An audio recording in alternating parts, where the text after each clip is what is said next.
Let me begin with a simple truth. You don't get what you want. You get what you tolerate. The life you're living right now, your relationships, your health, your career, your habits, is a direct reflection of the standards you've set for yourself. If you want real change, lasting change, you don't need another to-do list. You need to raise your standards. Raising your standards means deciding you're no longer available for mediocrity.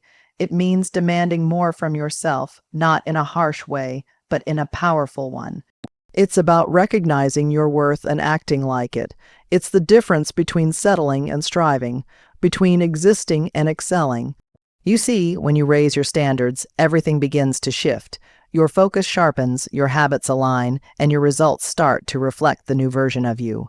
Before you can raise your standards, you need to understand where you are and where you want to go.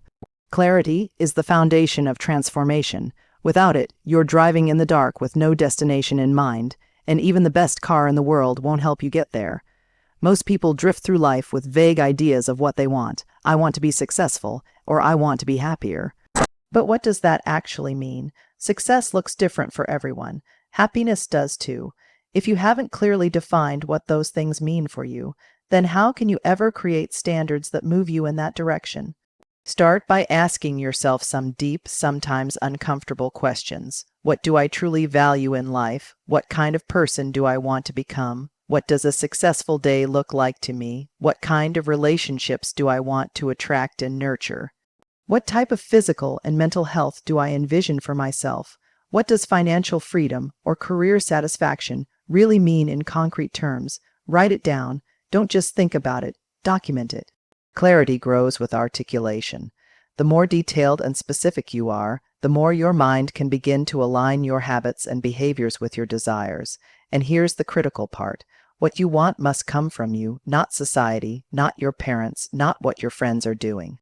You must silence the noise and tune into your own voice. You might want a minimalist lifestyle with purpose, driven work, not a flashy car or a corner office, and that's okay. What matters is that it's your vision. Getting clear on what you want also means confronting what you don't want. Oftentimes we carry habits, routines, jobs, or even relationships that no longer serve us, simply because we haven't taken the time to examine them. Clarity brings awareness, and awareness brings choice. Once you have this vision, once it's clear, honest, and aligned with your true values, you can start building the standards to match it. That's when your choices, your boundaries, your daily efforts, and even your identity start to evolve. Because now you're not just living, you're living on purpose. Raising your standards doesn't always begin with adding more to your life. It often starts with removing what no longer belongs. If clarity gives you the vision, then intolerance is the fuel. You have to make a conscious decision about what you're done putting up with internally and externally. We all have things we tolerate every day without even realizing it. It might be hitting the snooze button 5 times every morning. It could be staying in a draining relationship, working at a job that's slowly killing your creativity, or constantly scrolling social media while your goals collect dust. These patterns often feel harmless or even normal, but over time, they silently define your reality. Here's a powerful truth. You teach the world how to treat you by what you tolerate. If you tolerate disrespect, you'll get more of it. If you tolerate chaos, laziness, or inconsistency, you'll continue to live in it. Your standards are not just expressed through what you pursue. They are loudly declared through what you allow. So the question becomes, what have you been tolerating that is no longer acceptable? Take a hard look at each area of your life. In your health, are you tolerating low energy, poor eating habits, or a sedentary lifestyle? In your relationships, are you tolerating one-sided friendships, passive aggression, or being constantly undervalued? In your career, are you settling for a role that pays the bills but drains your spirit? In your daily routines, are you tolerating procrastination, clutter, or distraction? Grab a notebook and write it down. Make a no more list. Literally write the sentence, I am no longer willing to tolerate, and finish it as many times as you need to. This process can feel uncomfortable because it forces you to admit where you've been settling. It holds a mirror to your patterns, but that discomfort is a sign of growth. It means your old standards are being challenged. Identifying what you won't tolerate anymore is like cleaning out your mental and emotional closet. You're making space for what aligns with your higher self. You're saying, this version of me deserves more, and I won't allow anything less to stay. And here's the key: once you draw that line, you must enforce it. A boundary not enforced is just a wish. People, habits, and circumstances will test your resolve.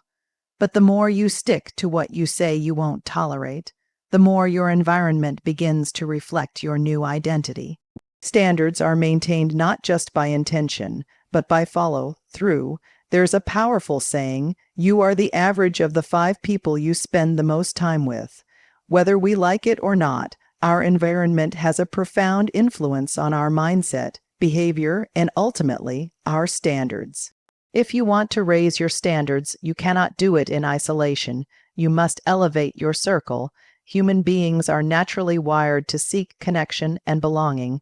We adapt to fit into our environment, often without even realizing it. That means the habits, attitudes, and expectations of the people around you are subtly shaping your own. If you're consistently around people who settle, make excuses, and avoid growth, you will, consciously or not, absorb that energy. On the other hand, when you spend time with individuals who push themselves, live intentionally, and hold themselves to a higher code, you start to mirror that behavior. Think of it this way: standards are contagious. Excellence is contagious, so is mediocrity. Look at your current circle and ask, do these people inspire me to grow? Do they challenge me when I'm slacking? Do they encourage high-quality conversations, ideas, and habits? Or do they pull me into gossip, negativity, and complacency? This doesn't mean you should cut people off harshly or suddenly, but it does mean you need to be intentional about who gets consistent access to your time and energy. Some people in your life may be comfortable with the old you, the one who didn't demand more, and as you raise your standards, not everyone will cheer you on. Some will feel threatened. Some will mock or dismiss your ambition. That's okay. That's part of the process. Your job is not to stay small to make others comfortable. Instead, seek out people who are already living at a level you aspire to. These could be mentors, colleagues, community members, or even online voices, people who exemplify discipline, purpose, resilience, or creativity. Join masterminds, attend events, participate in groups where the culture is one of elevation. When you step into a room where greatness is the norm, it becomes contagious. Also, be willing to be that high-standard person for others. Leadership is not just about finding the right people. It's about becoming the kind of person others want to grow with. Set the tone in your circle, model the habits, the language, the work ethic, the self-respect that reflects your raised standards. You'll not only attract better influences, you'll inspire others to rise with you. One of the most significant shifts in raising your standards is changing your internal language, from soft, negotiable intentions to non-negotiable commitments. Most people live in a world of shoulds. I should work out more. I should start saving money. I should really stop procrastinating. These statements are everywhere, but here's the truth. Should changes nothing. Should is vague. It's passive. It implies that something is a good idea, but not yet urgent or important enough to actually act on. It leaves the door wide open for excuses, delays, and distractions. People who live in the land of should often feel frustrated, not because they lack ability, but because they lack urgency. There's a constant sense of inner tension between what they know they should do and what they're actually doing. If you want to raise your standards, you have to upgrade your language and your mindset. That means transforming your shoulds into musts. A must is not optional. A must means this happens no matter what. It's a decision backed by action. It's a line in the sand that says, this is who I am now. When something becomes a must, you don't wait until you feel motivated. You follow through regardless of your mood. You don't make excuses. You find solutions. You don't break your word to yourself. You build self-trust. You don't hope for results. You expect them because you're doing the work. Consider this. What are the things in your life that are already musts? Things like brushing your teeth, showing up for work, or taking care of your family. You don't debate whether you'll do them. They're part of your identity. You've conditioned them to be non-negotiable. That same identity shift needs to happen with the standards you're trying to raise. Want to get in shape? It can't be "I should eat healthier." It has to become "I must fuel my body with intention because my health is my foundation." Want to level up your income? Stop saying "I should learn about investing." Instead, "I must educate myself financially because I'm building long-term freedom." The difference in language reflects a difference in mindset, and mindset creates momentum. One powerful technique is to write down your top 3-5 shoulds and then rewrite them as musts, with a clear why attached to each one. For example, I should wake up earlier. I must wake up by 6 a.m. so I can take control of my day instead of reacting to it. The why gives your must meaning. It connects your new standard to your deeper values, which fuels consistency. Turning a should into a must may also require reworking your environment, your schedule, and your habits to support your new standard. Discipline doesn't live in willpower alone. It lives in structure. If you want to make writing every morning a must, then set up your environment, clear distractions, schedule it in, and commit publicly if needed. Make it easier to follow through than to fall back. You don't rise to the level of your goals. You fall to the level of your standards. And standards are defined by what you require of yourself, not just what you wish for. If you want to raise your standards, you must first raise the way you speak to and about yourself. Your self-talk is not just background noise. It's the script you live by. It shapes your self-image, influences your decisions, and ultimately determines how you show up in the world. Think of your mind like fertile soil. Your self-talk is the seed. Whether it's a weed or a flower depends on the words you plant. If you constantly tell yourself, "I'm not good enough," "I always mess this up," "I never finish what I start," then that's exactly what your brain and body will work to reinforce. You will unconsciously behave in ways that confirm those beliefs, because your brain is wired to protect consistency, even if that consistency is harmful. On the other hand, empowering self-talk strengthens your identity. When you tell yourself, "I keep my word," "I figure things out," "I deserve better," you raise the standard of how you expect yourself to think, act, and respond to challenges. And make no mistake, this is not about empty affirmations or fake positivity. It's not about looking in the mirror and saying, "I'm a millionaire," when you're broke and overwhelmed. It's about telling yourself the truth, but the highest version of the truth that you're capable of growth, that you've overcome before, that you are learning, improving, adapting, the truth that effort compounds and identity evolves. Upgrading your self-talk starts with awareness. You can't change a pattern you don't notice. Begin by observing how you speak to yourself in different areas of life. When you make a mistake, do you attack yourself or talk yourself through it? When you're trying something new, do you doubt your ability or encourage your effort? When you think about your goals, do you feel inspired or overwhelmed? Write these thoughts down. Track the patterns. You'll quickly see whether your inner voice is a coach or a critic. Then, and this is key, you must challenge the disempowering voices. Interrupt them, replace them. If your mind says you're not disciplined enough, respond with, "I'm building my discipline one habit at a time." If it says you always quit, reply, "I've quit before, but this time I finish. This time I'm different." Another powerful strategy is to speak to yourself as if you were coaching your best friend or younger self. You wouldn't say to them, "You're a failure." You'd say, "This is hard, but you've got this, one step at a time." So why not speak to yourself with that same belief, compassion, and strength? Additionally, the words you use to describe your life matter. People with low standards often say things like, "I'm surviving," "It is what it is," "I guess I'll figure it out," maybe, "I just don't have time." These phrases seem harmless, but they reinforce powerlessness. Instead, upgrade to language that reflects ownership and agency. "I'm building momentum," "I'm figuring it out as I grow," "I prioritize what matters most," "I've got this handled." This change in language reshapes how you think, which influences how you feel, which drives how you act.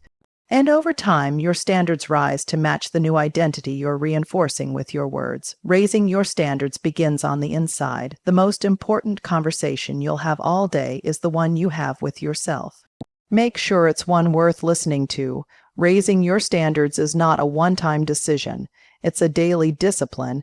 It's not just about having a vision or saying affirmations. It's about backing those intentions with action consistently. And that action takes the form of habits. Habits are the silent architects of your life. They quietly shape who you become, not through one grand gesture, but through small, repeated behaviors that compound over time. You can set the highest goals, speak the most empowering self-talk, and surround yourself with high achievers, but if your daily actions contradict the life you say you want, nothing will change. Your habits must align with your new standards. Otherwise, your words become empty promises to yourself, and over time, that erodes self-trust. Every habit you keep is either a vote for the person you want to become or a vote to stay the same.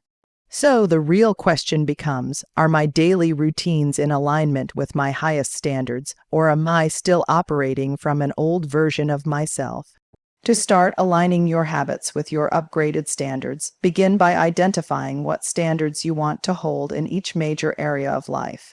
If you want to be healthy and energized, your habits must include intentional movement, nutrition, hydration, and sleep. If you want to be financially secure, your habits must include budgeting, saving, investing, and learning. If you want deep, meaningful relationships, your habits must include communication, presence, empathy, and boundaries. If you want mental clarity and emotional resilience, your habits must include reflection, mindfulness, and personal development. It's tempting to try and overhaul everything all at once. But true transformation comes from building sustainable habits, one at a time. Start small, stack habits into your existing routine. Make the new standard easy to access and hard to avoid. For example, if your new standard is to read and grow daily, keep a book on your pillow or download audiobooks you can listen to during your commute. If your standard is to work out consistently, schedule it like a non-negotiable meeting and lay your workout clothes out the night before. You must also design habits to survive the bad days. Anyone can stick to a habit when motivation is high. But raised standards mean you show up even when you're tired, busy, or stressed. That doesn't mean perfection. It means consistency. On your worst days, maybe you don't do a full 60-minute workout, but you do 10 minutes. Maybe you don't journal for an hour, but you write 3 sentences. That's the standard. Not all or nothing, but always something. To reinforce these new standards, track your habits. Seeing progress builds momentum. And when you fall off track, which will happen, you don't spiral into guilt or give up. You recommit. That's what people with high standards do. They own their slip-ups and they get back on track faster. Another important piece is identity. Don't just say, I want to work out more. Say, I'm the kind of person who doesn't skip workouts. Don't just say, I want to read more. Say, I'm a lifelong learner. When your identity rises, your habits naturally rise to match it. Over time, the new behaviors aren't something you force. They're simply who you are. Raising your standards isn't about doing more for the sake of doing more. It's about living in alignment with your deepest values. And that alignment is forged through habit. It's repeated actions that reinforce the level of life you're committed to creating. The final and perhaps most crucial step in raising your standards is learning how to hold yourself accountable. Without accountability, even the clearest vision, strongest mindset, and best intentions can dissolve into inconsistency and excuse making.